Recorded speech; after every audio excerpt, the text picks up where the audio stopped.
ఎవరు నీకున్నా ఎవరు నీకు లేకున్నా నువ్వు ఎవరిని ఆనందించాలి? యేసయ్యను ఆనందించాలి.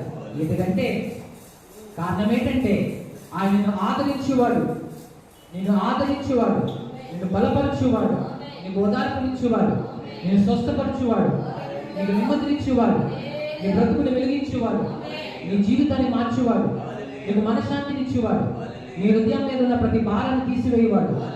ఎవరు చేయని కార్యాలు, ఎవరి వల్ల కాని కార్యాలు ఆయన నీ జీవితంలో నీ పక్షంగా చేయవాడు. నీ శత్రువులమైన శత్రువు అవుతాడు. నీ యుద్ధాలను తన యుద్ధాలుగా ప్రకటించుకుంటాడు. నీ బాధలు తన బాధలు అనుకుంటాడు. నీ కన్నీరు తన కన్నీరు అనుకుంటాడు.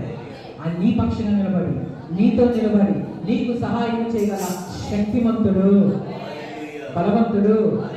అందుకే ఏమున్నా లేకున్నా ఎవరిని ఆనందించాలి? మనము యేసునందు మాత్రమే ఆనందించాలి.